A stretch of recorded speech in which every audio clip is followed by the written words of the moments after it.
जय श्री राधे श्याम। जय माता की। कैसे हैं आप सब?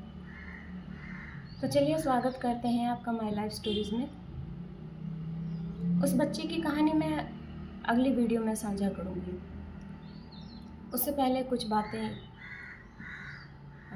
भक्ति की, प्रेम की, दया की, धर्म की, दान की, कुछ ये मेरे विचार हैं जो मैं आपसे साझा करना चाहती हूँ। उस पर कर लेते हैं। भक्ति कहाँ से शुरू होती है? प्रेम कहाँ से शुरू होता है? प्रेम करना कौन सिखाता है? या तो जो जन्म देती है माँ, वो, उसके बाद गुरु।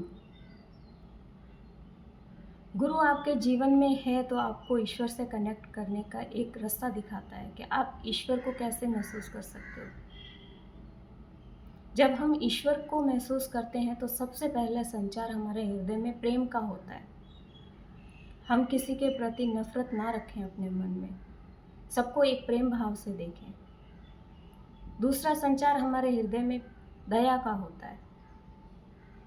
तीसरा संचार हमारे हृदय में भक्ति का होता है। चौथा संचार हमारे हृदय में दान का होता है। तो ये सब चीज़ें हमारे हृदय में जो संचार करती हैं, ये गुरु कृपा से होता है। ईश्वर सामने दिखाई देता है, आपको तस्वीर में दिखाई देता है, पर आप उससे कनेक्ट नहीं हो पाते। उस तस्वीर में कौन है, वो एहसास कौन करवाता है? वो हमारा गुरु करवाता है। ये मेरा निजी अनुभव मैं आपसे साझा कर रही हूँ। जब कभी मन नहीं लगता, कभी मन उदास होता है, तो मैं खुद भगवान के सामने बैठकर उनसे, उनकी तस्वीर से बातें करती हूँ। उस तस्वीर को आप ये नहीं समझ सकते कि उस तस्वीर में कुछ नहीं है। कहते हैं ना कि मानो तो पत्थर में भी भगवान महसूस होते हैं। तस्वीर से पहले इंसान को भगवान इंसान में ही देखना होता है। ये हमारे गुरु सिखाते हैं। क्या हम सीख पाते हैं? भक्ति का मार्ग बहुत दूर तक का होता है। भक्ति जल्दी से हमारे जीवन में नहीं आ सकती। सबसे पहले संचार प्रेम का होगा, दया का होगा, करुणा का होगा। हम किसी को ठेस ना पहुंचाएं। यदि हमें कोई ठेस पहुंचा रहा है तो उसको क्षमा कर सकें। जब तक हम अपने हृदय से सामने वाले की नफरत को ख़त्म नहीं करते, तो क्या गुरु कृपा करेंगे? ये हर इंसान अपने आप से सवाल पूछे। ये अभी मैं उस बच्चे की कहानी भी यदि मैं साझा कर रही हूँ तो किसी को अपमानित करने के लिए नहीं कर रही हूँ। उस बच्ची ने जो सहन किया, उस बच्ची के ऊपर जो अत्याचार हुए, कोई और परिवार ऐसा ना करे, इसी उद्देश्य से वो कहानी साझा कर रही हूँ। अपमान सहन करना और उसको भूल जाना बहुत कठिन होता है, पर वो तब हो पाता है जब ईश्वर का हाथ आपके सिर पर हो। आप अपनों को याद करते हो, आप रोते हो, क्योंकि आप उनसे प्रेम करते हो। तो ये बेटी चाहे ससुराल वालों से प्रीत करे, चाहे मायके वालों से प्रीत करे, यदि आपको किसी को देखकर हृदय में पीड़ा नहीं होती, तो क्या आप ईश्वर के बच्चे हो? आप खुद से पूछें। कौन सा, मैं ऐसा नहीं कहती, दान धर्म पुण्य सब करना चाहिए। कलयुग में इसकी महानता बहुत बताई गई है, पर मैं ऐसा सोचती हूँ, यदि आपके सामने कोई नारायण के रूप में कोई भी पुरुष हो या स्त्री हो यदि खड़ी है, वो अपने विचार आपसे साझा कर रही है, आप उनके आंसुओं को एक मजाक समझ लेते हैं, तो क्या आपने जो सामने खड़ा है उस नारायण को समझा? जो आपके अंदर सोया हुआ नारायण है वो कैसे चेतन होगा? इन बातों को खुद से समझें। ईश्वर से प्रीत करनी है तो पहले खुद को जानें, खुद को समझें। यदि आप उचित और अनुचित में आप भेद नहीं कर पा रहे हैं, तो क्या आप ईश्वर से कनेक्ट हो रहे हैं? हर इंसान ये सोचता है कि मैं तो गलत कर ही नहीं सकता। जिस इंसान को ये एहसास हो जाएगी कि हाँ, मैंने भी कुछ जीवन में गलतियाँ की हैं, तो ईश्वर पहला रास्ता खोल देता है, पहला मार्ग खोल देता है। पहले खुद की गलतियाँ स्वीकार करें हम। रही बात भक्ति की, दान की, धर्म की, हमारे गुरु भी यही सिखाते हैं। दान, दया सब पहले अपने परिवार से शुरू होता है। पहले खुद पर दया करें, फिर अपने परिवार पर दया करें, फिर अपने अड़ोस पड़ोस पर दया करें, फिर सामाजिक कल्याण की बात सोचें। ऐसा नहीं है कि हम परफेक्ट हैं, कोई भी परफेक्ट नहीं हो सकता। हम ईश्वर के मार्ग पर चलने का एक छोटा सा प्रयास कर रहे हैं, तो खुद की कमियों को ख़त्म करें पहले। दूसरी बात आती है दान की। दान क्या है? किसी जानवर को दाना देना, कुत्ते को रोटी देनी, गाय को रोटी देनी, गाय का चारा देना, या भागवत कथाएं करवानी, रामायण करवानी। हम किसी मनुष्य को पीड़ा दे रहे हैं और ये सब कर रहे हैं, तो क्या ये उचित है? हम किसी के आंसुओं को नहीं समझ पा रहे हैं और कोई हमारे सामने परेशान व्यक्ति खड़ा है, तो क्या ये हम दान कर रहे हैं जो उचित है?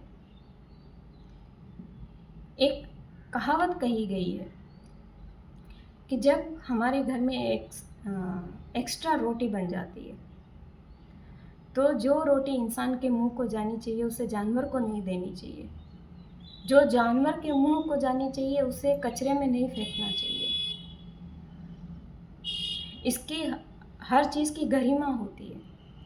मैं किसी भी सदस्य के ऊपर ऐसी टिप्पणी नहीं कर रही हूँ कि आप बाहर दान धर्म पुण्य मत कीजिए।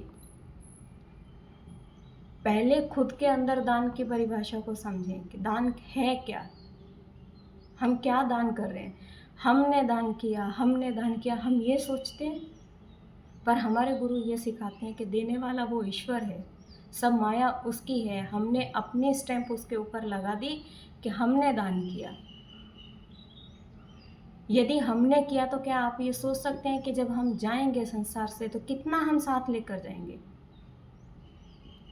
हम इसको पुण्य में जोड़ देते हैं कि ये हमारा पुण्य है, हम दान करते हैं। क्या असल में ये पुण्य है? पुण्य करने के योग्य आपने कर्म किए? ये ईश्वर का है। ईश्वर ने आपको सेलेक्ट किया है, मैं तुझे देता हूँ, तू आगे कर। और हम ईश्वर का नाम ना लेकर हम अपना नाम लगा देते हैं। ईश्वर की इच्छा के बिना हम उसका नाम जाप भी नहीं कर सकते। दान तो हमें ईश्वर देता है, हम किसी को क्या दान दे सकते हैं? नहीं दे सकते। ये वहम अपने मन से मिटा दें कि हम इतने बड़े हैं कि हम बहुत दान करते हैं, हम इतने बड़े हैं कि हम कथाएं करवाते हैं। वो परमात्मा आपसे स्वीकार करना चाहता है तो एक बार उस परमात्मा को ये बोले कि हे ईश्वर, आपका शुक्रिया कि आपने मुझे इस लायक समझा। अहंकार ना करें कि ये मैंने किया, मेरा नाम हो गया, मैंने कथा करवा दी, मैंने दान कर दिया, गौ दान कर दिया। हम सब शून्य हैं, कुछ भी नहीं है, सब ईश्वर का है। हमें ईश्वर, गरीब अमीर ये सब ईश्वर ने बनाए हैं। जो पात्र है उसको ईश्वर ने दिया है, ईश्वर का है वो। अपने नाम को हम जोड़कर अहंकारी बन जाते हैं। कोई भी ऐसा सोच सकता है कि ऐसा मैसेज दे रही हैं तो शायद ये हम जो दान पुण्य करते हैं उसके ऊपर ऑब्जेक्शन कर रही है। मैं नहीं कर रही हूँ ऐसा ऑब्जेक्शन, आप करें, पर ईश्वर का शुक्रिया अदा करें कि हे परमात्मा, तेरा शुक्रिया कि तूने इस लायक बनाया। गाय को रोटी दें तो उस गौ माता को शुक्रिया अदा करें, हे माँ गौ माता, आपका बहुत बहुत धन्यवाद। आपने मेरे हाथ से एक रोटी ग्रहण की, आपने मुझे इस लायक समझा कि मैं आपको रोटी खिला सकूं। किसी की सहायता करने के बाद आप अपने आप को महान समझ लेते हैं। महान नहीं जान पाए हैं अभी हम। मैं अपने ऊपर भी ये बात समझती हूँ। अभी हम नहीं जान पाए हैं कि हमेशा यही रहता है, मैंने ये किया, मेरा पुत्र, मेरा धन, मेरी माया, मैं, मेरा परिवार, दिया सब उस परमात्मा ने है, तो अहंकार किस चीज़ का आ रहा है, ये समझ में नहीं आता है हमें। अभी बहुत से कमियां मेरे खुद के अंदर है। कोशिश करती हूँ हर दिन कि मेरे गुरु के शब्दों का मैं मान रख सकूँ, उस अहंकार को मिटा सकूँ। पर इंसानी देह है, कभी गुस्सा भी आ जाता है, कभी किसी को कुछ भाषा में भी कुछ गलत शब्द निकल जाता है। फिर भी माफ़ी मांगती हूँ ईश्वर से, हे परमात्मा, तूने मुझे सेलेक्ट किया है, मेरे गुरु का सिर पर मेरे हाथ है, तो जो मैं प्रयास कर रही हूँ उसमें मेरी सहायता करना। भगवान खुद कहते हैं, कृष्ण कहते हैं कि अन्याय करना गलत है तो अन्याय सहन करना भी गलत है। इसीलिए मैंने उस बच्ची की स्टोरी को जनता के सामने रखने का एक छोटा सा प्रयास किया है। अन्याय एक हद पार हो जाता है तो इंसान को आवाज़ उठानी होती है। भगवान कृष्ण ने भी तो अर्जुन को कहा था, सामने तेरे भाई खड़े हैं, तुझे धनुष उठाना होगा, गांडीव उठाना होगा तुझे। तो इसका अर्थ ये भी नहीं है कि हम अपने परिवार को ख़त्म कर दें, पर खुद पर भी उचित और अनुचित का हमें खुद को पता होता है कि हमारे साथ गलत हो रहा है या सही हो रहा है।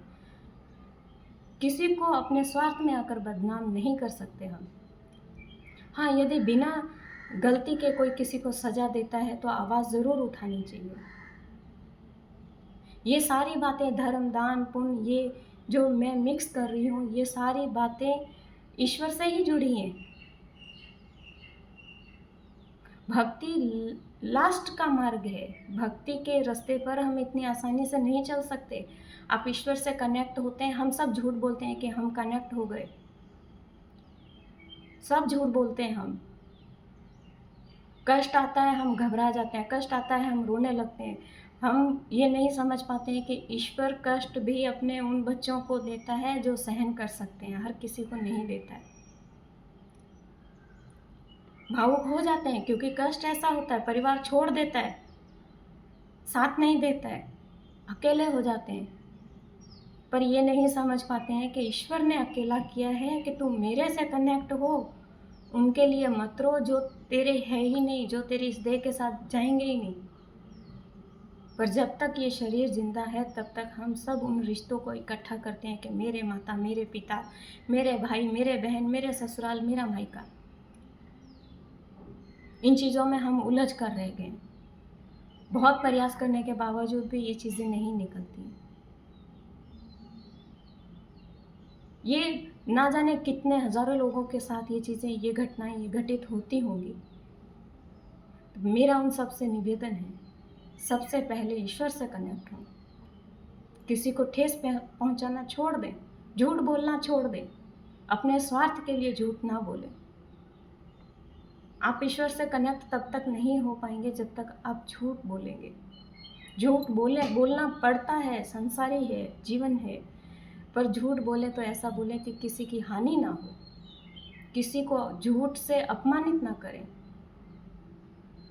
सत्य बोलने में सत्य कड़वा तो होता है, सत्य सुनना भी दुनिया पसंद नहीं करती है, पर सत्य पर चलेंगे तो परमात्मा सिर पर हाथ रखता है। संकट आता है और उससे बड़ा वो अपने बच्चे को इतना स्ट्रॉन्ग बना देता है कि उन चीज़ों को वो सहन कर पाता है।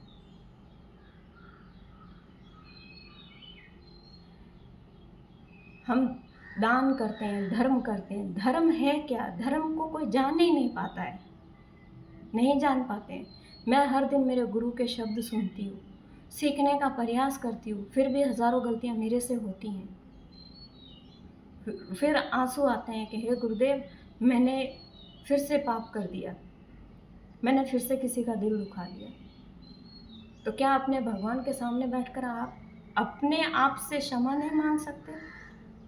इस शरीर से क्षमा नहीं मांग सकते? ईश्वर से क्षमा नहीं मांग सकते? आप मत मांगिए सामने वाले से क्षमा, क्योंकि सामने वाले से क्षमा मांगेंगे तो सामने वाला अहंकारी बन जाएगा।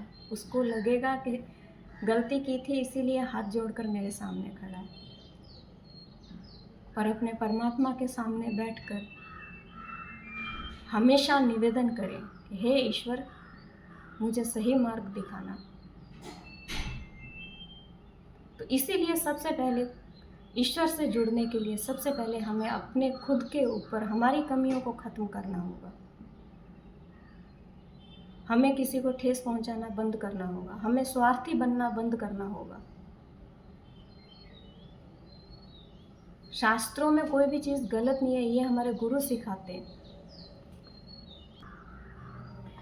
पूजा पाठ, दान, धर्म, पुण्य सब बताते हैं हमारे गुरु, करना चाहिए, ये कर्म है। पर हमारे ईश्वर, हमारे गुरु ये भी नहीं सिखाते हैं कि हम किसी को अपमानित करें, या हम अपमानित हो जाएं तो सामने वाले को कुछ भला बुरा कहें। अपमानित किया उसका धन्यवाद करें कि आपने हमें अपमान के लायक समझा। इंसानी है शरीर तो रोना आ जाता है, जब अपमान महसूस होता है तो आंसू निकल जाते हैं। पर अकेले में बैठकर ईश्वर का धन्यवाद करें कि हे परमात्मा, तू मुझे और मजबूत बना रहा है।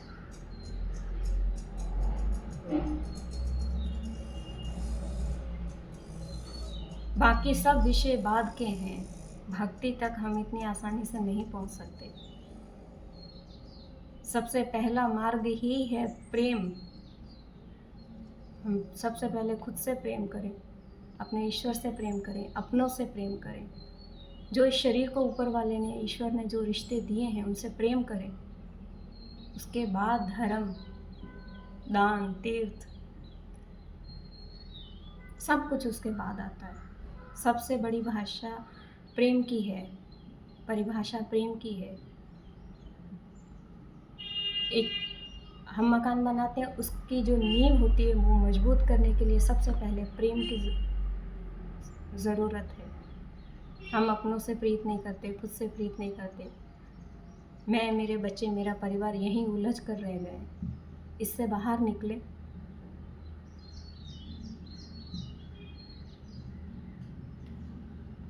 कुछ ज़्यादा कह दिया हो तो क्षमा चाहूँगी।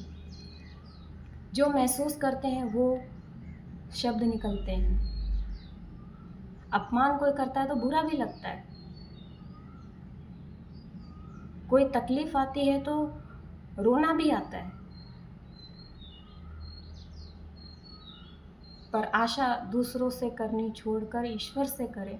उसके सामने झोली फैलाएं और उसको बोले, यदि मैं योग्य हूँ तो मेरे कष्ट तू हरेगा। संसार कष्ट नहीं हर सकता। ईश्वर के अलावा संसार आपको सहयोगी रास्ता नहीं दिखा सकता। जय श्री राधे श्याम, जय माता की।